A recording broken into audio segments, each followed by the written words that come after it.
안녕하세요. 인구 11만짜리 도시에 한 달 만에 1083명이 갑자기 들어왔는데 이게 정말 자연스러운 인구 이동이라고 보시겠습니까? 부산 북구갑은 원래 매달 300명씩 인구가 빠지는 동네입니다. 지역 소멸이라는 말이 어색하지 않은 그런 곳이에요. 그런데 한동훈 후보가 출마 선언을 한 그 시점부터 그래프 방향이 정확히 뒤집혔습니다. 왜 하필 그 시점부터 이 숫자가 위로 꺾였을까요? 그리고 왜 베토벤이라는 한 사람의 이름이 한동훈 지지자 단톡방 운영자 자리에도 있고 폐쇄된 유사 선거사무소 임차인 자리에도 똑같이 올라와 있을까요? 오늘 이 사건을 세 층으로 풀어드리겠습니다. 첫 번째 층은 표면, 1083명이라는 숫자와 베토벤이라는 이름이 어떻게 한 줄로 연결되는가. 두 번째 층은 동기 한동훈이 왜 이 시점에 부산 북구까지 내려와서 이런 그림을 만들어야 했는가. 그리고 세 번째 층은 결과, 선관위가 이미 경찰에 수사 의뢰를 한 이 사건이 한동훈 본인의 정치 인생에 어떤 의미인가. 미리 한 가지만 짚어드릴게요. 위장전입 신고 포상금이 최대 5억 원입니다. 5억. 이게 왜 한동훈 캠프의 시한폭탄인지 영상 끝까지 보시면 정확하게 보실 수 있을 겁니다. 이건 단순한 선거 부정부 의혹이 아닙니다. 12.3 비상계엄 이후에도 같은 네트워크가 같은 방식으로 같은 회색지대를 타고 있다는 신호입니다. 옛말에 꼬리가 길면 잡힌다고 했죠. 단톡방 운영자 본인이 전입신고 얘기는 금지라고 못 박는 순간 그 꼬리는 이미 길어지기 시작한 겁니다. 주류 매체들이 이 사건을 어떻게 다루고 있는지 보세요. 조중동 계열은 이걸 민주당의 선거 막판 흠집내기라는 프레임으로 정리하고 있습니다. 정작 1083명이라는 숫자 자체, 그 숫자가 평소 흐름과 얼마나 다른지, 같은 시점에 무슨 일들이 동시에 일어났는지 그 핵심을 차분히 짚어주는 보도, 지상파 메인 뉴스에서 보신 적 있으십니까? 오히려 DC인사이드의 한 누리꾼이 정보 공개 청구로 받아낸 자료가 더 정확한 정황을 보여주고 있는 상황이에요. 그래서 30분 안에 베토벤이라는 이름 하나가 어떻게 한동훈 캠프 전체로 연결되는지 그 선을 따라가 보겠습니다. 먼저 숫자부터 보겠습니다. 4월 10일부터 5월 12일까지 한 달 조금 넘는 기간 동안 부산 북구갑, 만덕동, 덕천동, 구포동 이 세 동을 합쳐서 1083명이 새로 전입했습니다. 1083명. 이 숫자만 보면 그냥 그런가 싶죠. 그런데 평소 이 지역이 어땠는지를 같이 봐야 의미가 보입니다. 부산 북구갑은 원래 매달 약 300명씩 인구가 빠지는 순유출 지역입니다. 지역 소멸이라는 말이 어색하지 않은 동네예요. 평소에는 매달 300명씩 빠지던 동네에 갑자기 한 달 동안 1000명이 넘게 들어왔다는 겁니다. 방향 자체가 뒤집힌 거죠. 그리고 한 가지 더, 5월 12일이 무슨 날짜인지 아십니까? 공직선거법상 주민등록을 옮겨야 그 지역에서 투표권을 행사할 수 있는 마감일입니다. 5월 12일이 마지노선이에요. 1083명의 전입이 정확히 그 마감일에 맞춰 끝났다. 이게 우연이라고 보시겠습니까? 물론 지금은 의혹 단계입니다. 1083명 전원이 위장 전입이란 얘기는 아니에요. 다만 평소 흐름과 이렇게 명확히 어긋나는 숫자가 잡혔으면 누가 들어왔고 어디로 들어왔고 어떻게 들어왔는지 확인해야 하는 거 아닙니까? 그리고 이 1083명의 구성이 어떻게 되느냐. 진짜 문제는 거기서부터 시작됩니다. 여기서부터 베토벤이라는 이름이 등장합니다. 한동훈 후보 지지자들이 모여있는 한 단체 대화방이 있어요. 그 방의 운영자 닉네임이 베토벤입니다. 이 단톡방에서 어떤 대화들이 오갔는지 보세요. 운영자 베토벤이 직접 올린 글에 전입신고 관련 대화는 금지입니다. 협조 부탁드립니다라는 문구가 있어요. 그 밑에 다른 참여자가 적들에게 먹이 줄 수 있으니 전입신고 관련 얘기는 확실하게 차단해달라고 받습니다. 여러분, 이 한 줄을 다시 보세요. 전입신고 관련 대화 금지, 차단 부탁. 자발적인 팬클럽이라면 왜 전입신고 얘기를 차단해야 합니까? 잘못이 없는 일이라면 차단할 이유가 없잖아요. 차단하라는 지시 자체가 이미 위험성을 인지하고 있었다는 증거입니다. 그런데 같은 단톡방의 다른 대화에서 더 결정적인 게 나옵니다. 한 참여자가 같은 원룸입니다. 이웃사촌 됐네요. 라고 인사를 했어요. 이게 무슨 뜻입니까? 모르는 사람들이 같은 원룸 한 곳에 같이 주소를 등록했다는 거죠. 가족도 아니고 친척도 아니고, 그리고 결정적인 장면, 이정주 기자가 취재한 결과 부산 북구갑에서 폐쇄된 한 유사 선거 사무소의 셔터에 베토벤이라는 닉네임의 프로필 사진이 붙어 있었습니다. 단톡방 운영자 베토벤의 그 프로필 사진과 동일해요. 이정주 기자가 그 머리 긴 베토벤 본인에게 직접 전화를 걸어 확인했습니다. 베토벤 본인이 뭐라고 했냐? 내가 저 사무소 임차한 거 맞다.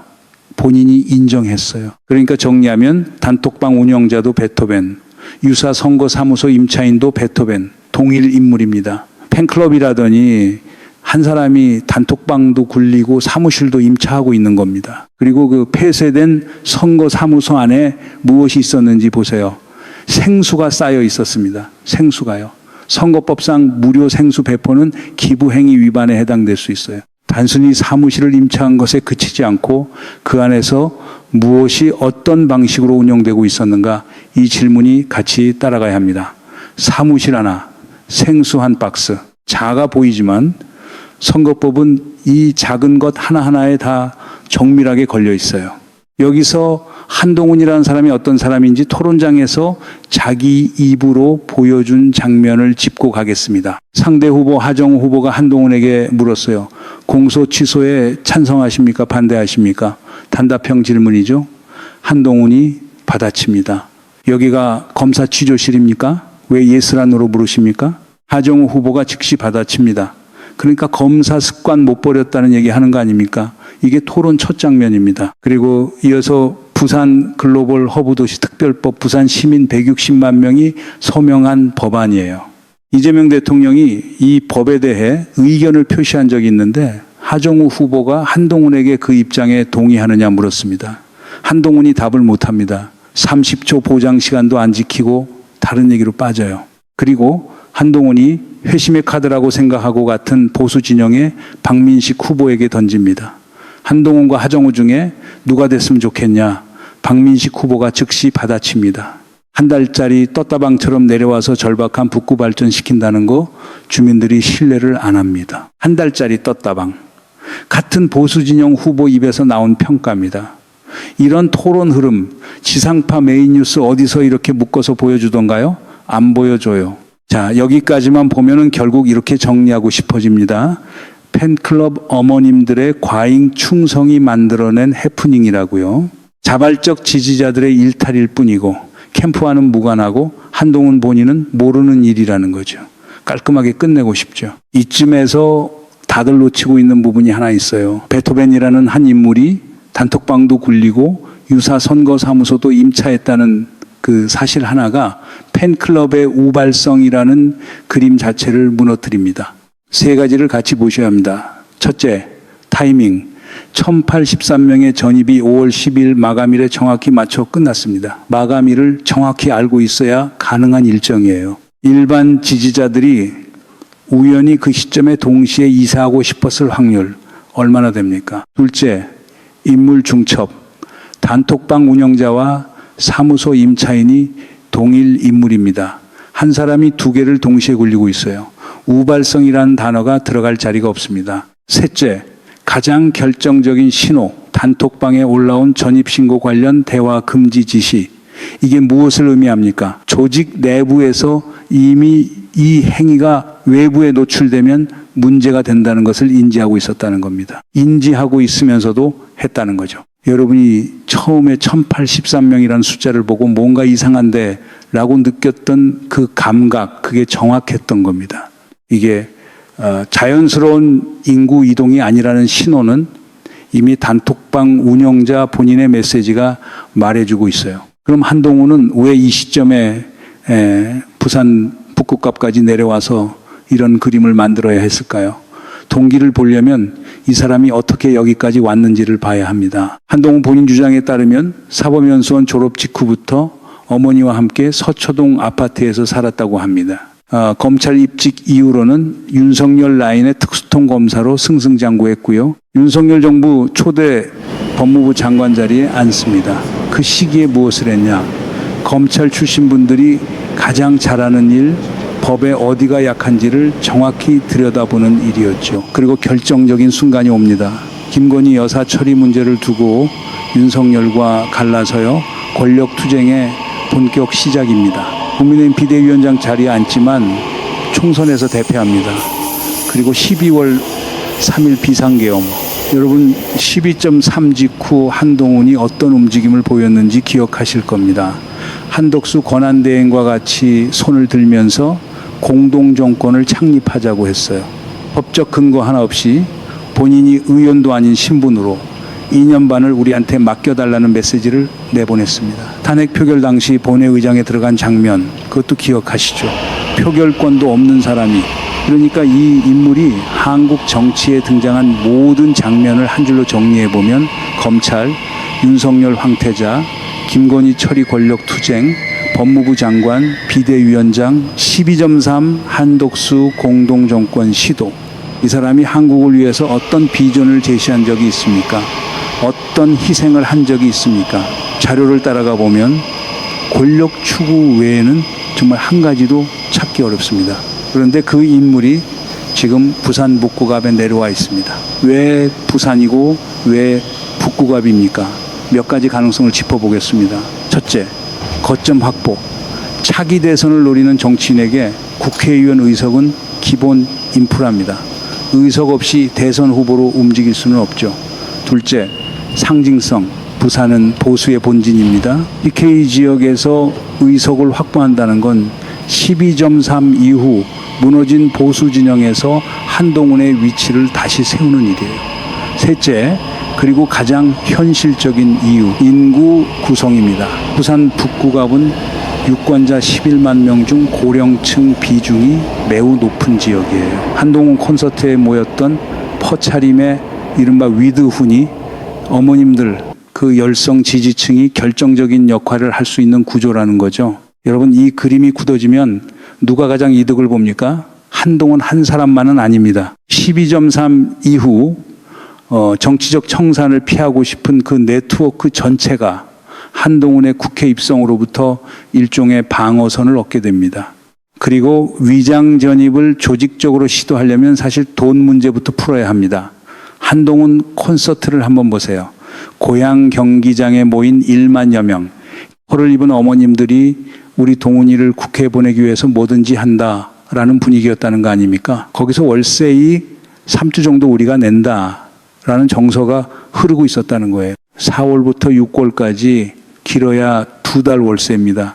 부산 북구값 원룸 시세 한 달 40만 원, 50만 원이라고 했을 때 2달이면 100만 원 안쪽이에요. 그 100만 원도 한 원룸에 여러 명이 함께 등록하면 분담이 가능해지죠. 평생 강남에서 검찰 월급 받으며 살아온 사람의 지역구를 부산 어머님들의 사비로 만드는 그림.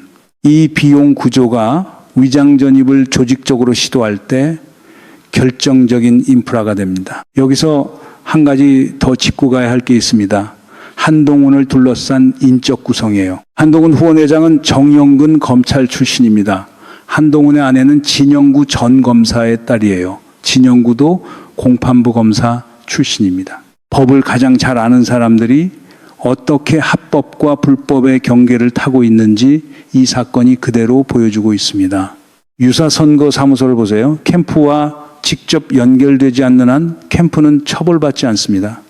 위장 전입도 마찬가지예요. 개인 단위 적발이면 그 개인만 처벌받고 후보는 무사합니다. 즉 이게 책임 분산형 동원 구조입니다. 결과는 캠프에 유리하게 책임은 개별 지지자에게. 이걸 가장 잘 설계할 수 있는 사람들이 누구겠습니까? 법을 가장 오래 만지고 어디가 약한지 가장 잘 아는 사람들이죠. 한동훈은 본인의 깐족 기술로 토론을 이기겠다고 내려왔는데 정작 자기가 한국에서 가장 잘 아는 분야, 법망 빠져나가는 기술, 그 기술이 지금 자기 발목을 잡고 있는 겁니다. 삼국지에 보면 가장 위험한 적은 정면으로 칼 들고 오는 장수가 아닙니다. 호적부터 손대는 모사꾼이거든요. 위장 전입 자체는 한국 정치에서 처음 보는 일이 아닙니다. 다만 한 가지가 다릅니다. 법무부 장관까지 지낸 사람이 출마한 지역구에서 이 정황이 포착됐다는 거예요. 법을 만들고 집행한 사람이 법의 회색지대 위에 자기 의석을 세우려 한다는 겁니다. 이 사건의 무게는 거기서 결정됩니다. 다른 후보가 이런 의혹을 받았다면 어땠을까요? 한 명의 잘못으로 처리됐을 겁니다. 그런데 이 후보의 이력 위에 이 의혹이 얹히는 순간 의미가 완전히 달라져요. 법을 가장 잘 아는 사람이 법의 가장 약한 지점을 가장 정확히 타고 있는 겁니다. 이 한 문장이 이 사건 전체를 설명합니다. 12.3은 끝난 게 아니라 다른 형태로 같은 사람들이 돌아오고 있는 거예요. 흥부전에 보면 박씨 하나 잘못 심으면 집안에 도깨비가 쏟아져 나오죠. 한동훈이 부산 북구갑에 심은 박씨, 베토벤이라는 박씨가 이제 막 갈라지기 시작했습니다. 지상파 보도만 보고 계셨다면 이 그림은 절대 안 보이게 돼 있어요. 1813명이라는 숫자, 베토벤이라는 이름, 단톡방 캡처, 폐쇄된 사무소 셔터의 프로필 사진, 이 네 개를 한 줄로 묶어서 보여주는 곳, 지금 여러분이 보고 계신 화면 외에 어디 있습니까? 같은 매체들이 이걸 이 강도로 다루면서 정작 12.3 비상계엄 책임규명에는 어떤 톤으로 임했는지 비교해 보세요. 같은 매체 맞나 싶을 정도로 온도가 다릅니다. 자, 그럼 이게 한동훈 본인의 정치 인생에는 어떤 의미입니까? 여기서 법적 메커니즘을 정확히 짚어야 합니다. 한 가지 알아두셔야 할 게 있어요. 한국에는 처벌 조항이 있는데도 사실상 처벌하지 않는 법이 하나 있습니다. 주민등록법이에요. 30일 이상 거주하면 주민등록을 옮겨야 한다는 조항, 사문화돼 있죠.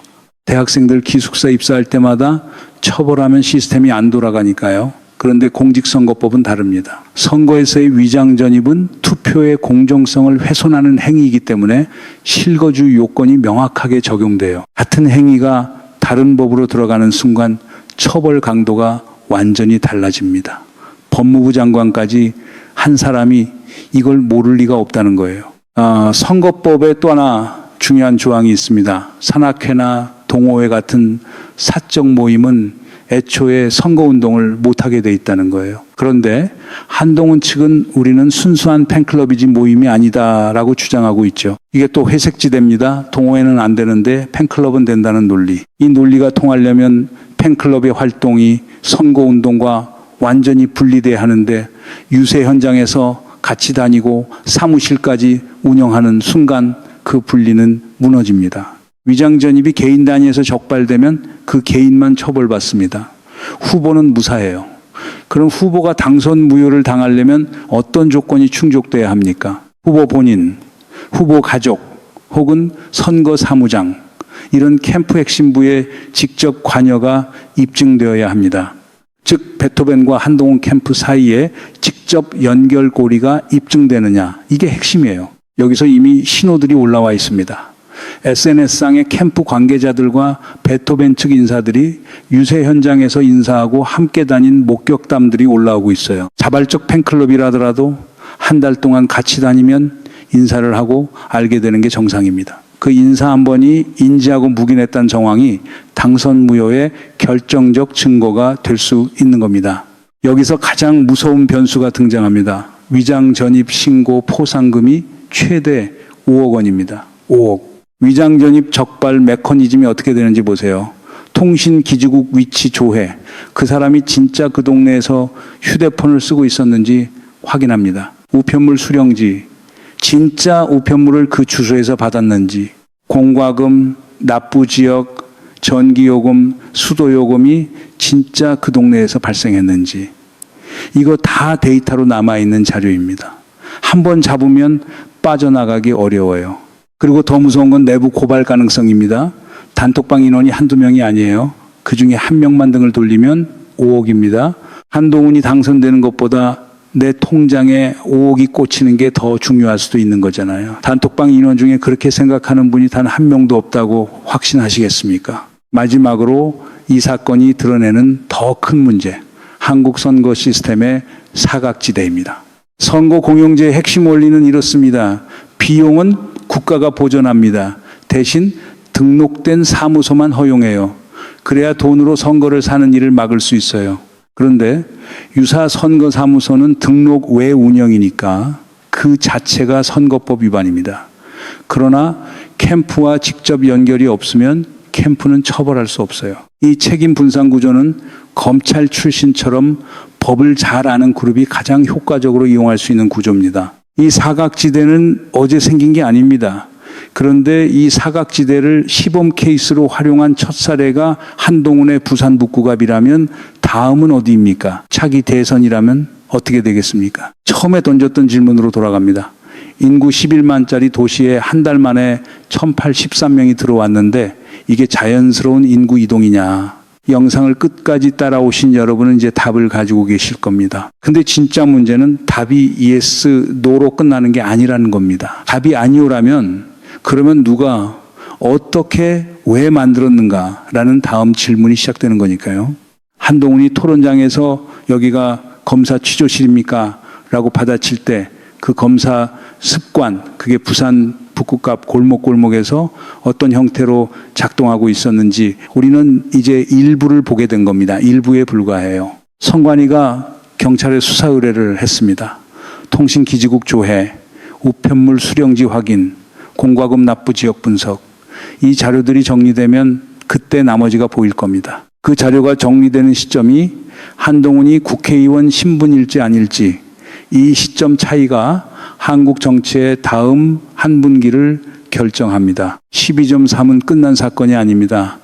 같은 사람들이 다른 동네에서 다른 방식으로 다시 시작하고 있는 겁니다. 이 분석이 도움이 되셨다면 구독과 좋아요 부탁드립니다. 안녕하세요 여러분. 다음 영상에서 만나요.